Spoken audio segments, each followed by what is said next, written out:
La violencia intrafamiliar se da en un sinnúmero de familias a nivel mundial, pero ¿se da esto en los hogares cristianos? Veamos la información con Belkis Urrutia. Pastores y líderes de distintos puntos de Masaya se reunieron con el fin de recibir un seminario impartido por Visión Mundial, con el objetivo de fortalecer el desarrollo integral del círculo familiar.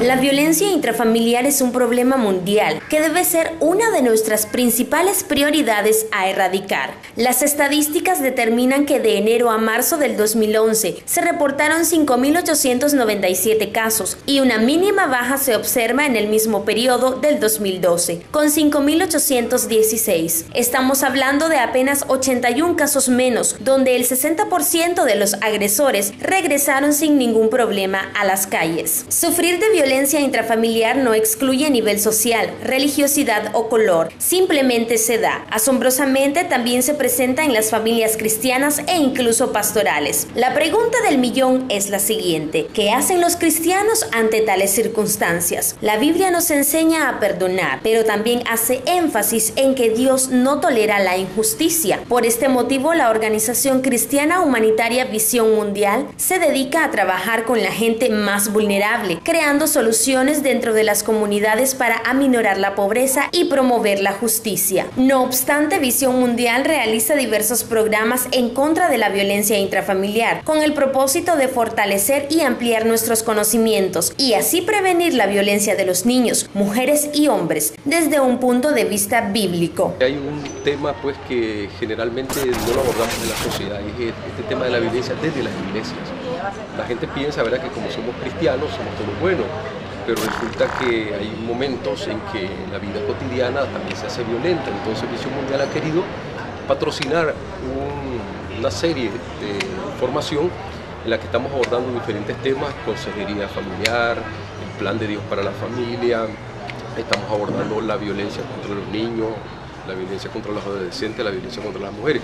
O sea, estamos tratando de verlo en las generalidades, pero con el punto de vista que nos hace distinto. ¿Y cuál es? Desde la Biblia. ¿Qué piensa Dios de todo esto? En su mayoría, los pastores influyen en las distintas familias que conforman las iglesias. Por esta razón, se capacitó a pastores y sus esposas, al igual que líderes, para que estos apliquen y repliquen estos conocimientos en la misma iglesia y su comunidad. Ha sido excelente porque son temas que poco los abordamos en la iglesia, como es la violencia intrafamiliar, y hemos aprendido mucho porque vamos a ayudar a otras personas, ya que en la actualidad vemos mucha violencia en los hogares y como pastores a veces no acertamos el momento o dar una palabra correcta en tiempo y forma. Entonces este seminario ha abierto nuestra mente y el Espíritu Santo nos ha ayudado para que podamos compartir a otra familia y ayudarles a salir de ese problema, sobre todo con la palabra de Dios. En el programa desarrollado se abordaron temas de consejería en casos como este, cómo detectar si alguien está viviendo violencia y qué hacer en este caso. Ninguna arma forjada contra ti prevalecerá, y tú condenarás toda lengua que se levante contra ti en el juicio. Usted puede detectar si su hijo, hermana, mamá, esposo y demás familiares están viviendo violencia si estos presentan golpes, cambio de ánimo repentino, aislamiento, entre otros. Asimismo, puede aconsejarlos desde el punto de vista bíblico. Sin embargo, no debe de dejar de reportarlo a las autoridades correspondientes. Por eso Dios es sabio y dejó las autoridades en la tierra, para que estos prevengan esta tendencia creciente en la sociedad. Venimos queremos erradicar lo que nuestros antepasados, podríamos decir nuestros padres, ¿verdad?, se vieron obligados, ¿verdad?, por la poca enseñanza, por la poca oportunidad, ¿verdad? Pero dice que la palabra de Dios, que Dios manda a preparar a sus hijos, y eso es lo que estamos haciendo hoy, ¿verdad? Nos están quitando esa venda de los ojos, ¿verdad?, para poder guiar, para poder gobernar en este mundo, porque eso es lo que Dios quiere, que nosotros seamos luz en este mundo, ¿verdad? Averigüe cuáles son sus derechos y rompa el silencio. Su vida vale más que los comentarios de los demás.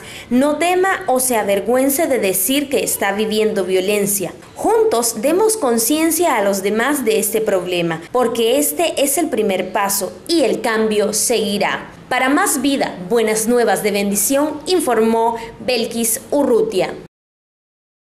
Los seminarios ayudan a ampliar nuestros conocimientos, sin embargo, los beneficios de estos se alcanzan si los ponemos en práctica.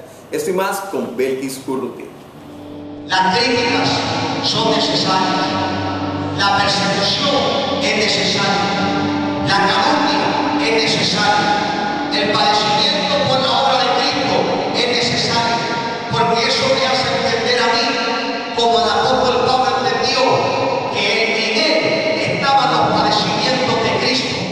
Por segundo año consecutivo, la ciudad de Masaya fue visitada por ministros de la iglesia Un Cántico Nuevo. Estos procedentes de New Jersey, originarios de Puerto Rico y apasionados por Nicaragua. El propósito por el cual estas personas hicieron tan agotado viaje fue hacer la diferencia en esta ciudad, dejando implantada la semilla de un cambio radical en las vidas asistentes al seminario que el equipo impartió. Además, seguir orando para que los temas de liderato expuestos no solo lo escuchar a la gente presente, sino también lo llevaran a la práctica con un constante desarrollo positivo en su vida espiritual, destacando que el equipo que viajó de New Jersey hacia Nicaragua pagó su propio pasaje. Dios te llevará donde no quieras, caminando en los movimientos de Dios. Características necesarias para desarrollar tu autoridad fueron algunos de los temas expuestos por los pastores Ricky Alvira y Víctor Díaz, haciendo énfasis también por las dificultades y críticas por las que pasarán los diferentes cristianos. Estos temas y reflexiones apuntan a un análisis profundo de cambio por impulsar o emprender algo diferente e inusual en la vida cristiana, donde se nos da la elección de marcar la diferencia como líderes con autoridad o continuar siendo parte de la multitud rutinaria que nos invade día a día. Y lo que tratamos de transmitir es que las cosas que ocurren cuando un hombre o una mujer de Dios está progresando en el reino, con qué se encuentra, con las dificultades que se encuentra, con la gente que tiene que sacarle su lado para poder expandirse su ministerio. En otras palabras, estábamos impartiendo a las personas que estuvieron aquí presentes, a los líderes, que ellos entendieran que cuando están en un movimiento de Dios siempre es importante seguir creyendo la palabra profética antes de las opiniones que los hombres puedan tener de ellos. El seminario impartido por este equipo de personas extranjeras tuvo lugar en el Tabernáculo Bautista Emanuel con una asistencia aproximada de 115 personas, entre líderes y pastores.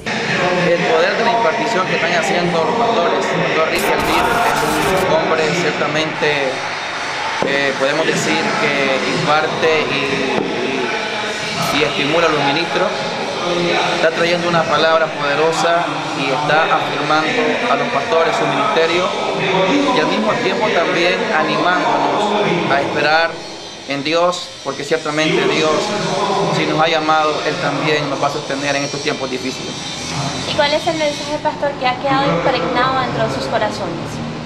Bien, el mensaje es de que ciertamente el Señor está a las puertas y que la iglesia tiene que despertar. La iglesia tiene que dejar las cuatro paredes y cumplir con el mandamiento de nuestro Dios, predicar, hacer discípulos y anunciar que ciertamente el tiempo ha llegado.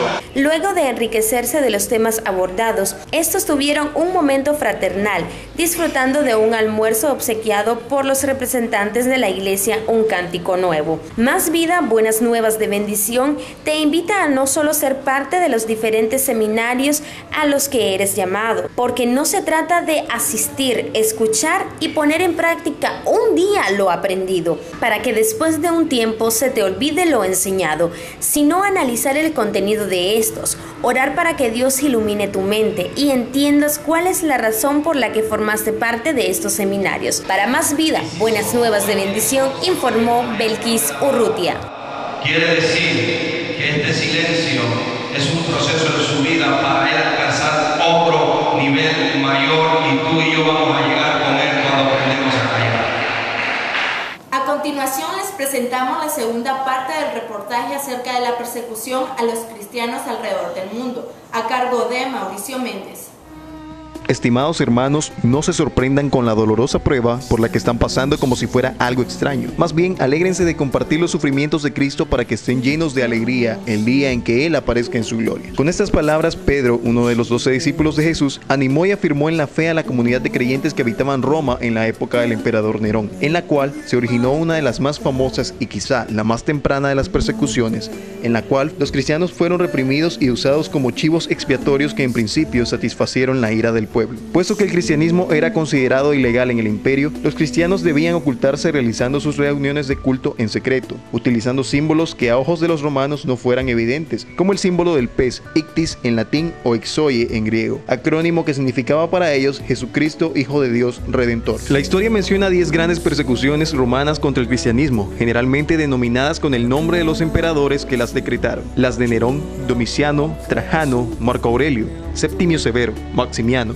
Decio, siendo la de este una de las más fuertes y sangrientas, decretada en el 249 después de Cristo y que duró 2 años y medio. La de Valeriano, Aureliano y Diocleciano. Una de las mayores persecuciones contra los cristianos de la historia moderna tuvo lugar en Vietnam a lo largo de un periodo de tiempo desde 1625 hasta 1886. Entre los años 2003 y 2009 habrían sido asesinados alrededor de 2.000 cristianos en Irak, y debido a la inestabilidad y los ataques constantes, cerca de los 800.000 cristianos que habían en 2003, a principios del 2010 solo quedaban 450.000 de ellos. En lo que se refiere a la India, entre 2008 y 2010, se informó que en el estado de Orissa, más de 4.000 cristianos sufrieron presiones para convertirse a la religión hindú. Sabemos de un sinnúmero de casos que ocurren alrededor del mundo, y unos muy famosos como el del pastor iraní Youssef Nadarkhani, que lleva más de 900 días en prisión bajo pena de muerte por su fe cristiana. Unas 50 naciones persiguen a 150 millones de fieles que padecen discriminación, prohibición y violencia. Una de ellas, Corea del Norte, seguida por Afganistán, Arabia Saudita, Somalia e Irán. Y a causa de esto se reportó que en 2011 hubo un total de 398 mártires. En Nicaragua quizá no vivamos una vida cristiana tan dura y perseguida como la de muchos en otros países. Hemos tenido la dicha de recibir a misiones cristianas que se han dado a la tarea de difundir el evangelio a lo largo de todos los rincones del país. A pesar de todo este trabajo, hay quienes quieren tomar liderazgos y lucrarse del evangelio, sin importarles el trabajo evangelístico aún de nuestros propios hermanos nicaragüenses. Son una gran cantidad los que viven una vida de acuerdo al propósito al cual son llamados, y son aún mucho más los que no conocen la salvación por medio de Jesucristo. Y esto es algo que debemos aprovechar como pueblo de Dios en esta tierra, ensanchar el reino y recoger la gran cosecha para la cual fuimos enviados, ya que la mies es mucha, mas los obreros pocos. Pero muchos nicaragüenses siguen dando más cabida a las discusiones de doctrinas y no se dan cuenta de la cantidad de almas que se pierden en las calles y en todos los lugares de nuestras ciudades, a tal grado que congregaciones enteras se dividen,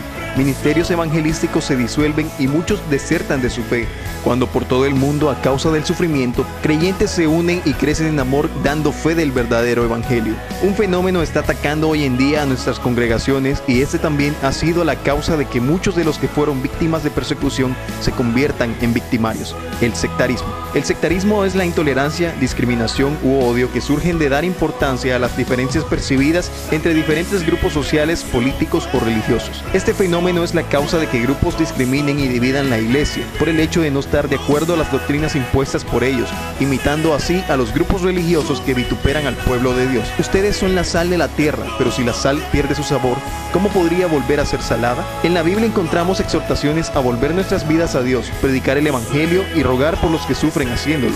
Un ejemplo muy claro fue cuando Pedro dijo: sepan que sus hermanos en todo el mundo sufren igual que ustedes. Ya que no padecemos persecución y tenemos la libertad de predicar y adorar a Dios, tomemos conciencia y vistámonos con obras de justicia, rogando a Dios por nuestros hermanos que sufren por la fe en nuestro Señor Jesucristo, haciendo que esto sea una remembranza para sufrir por Él, que voluntariamente sufrió por nosotros en la cruz, y siendo la realidad que los que murieron por la religión fueron salvos por la fe. En el mundo ustedes tendrán que sufrir, pero sean valientes. Yo he vencido al mundo. Les informó Mauricio Méndez para Más Vida, Buenas Nuevas de Bendición.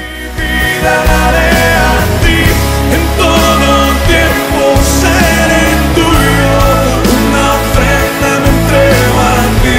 Tu sueño hoy se hizo vida, tu sueño de morir. señales seguirán a los que creen. En mi nombre echarán fuera demonios.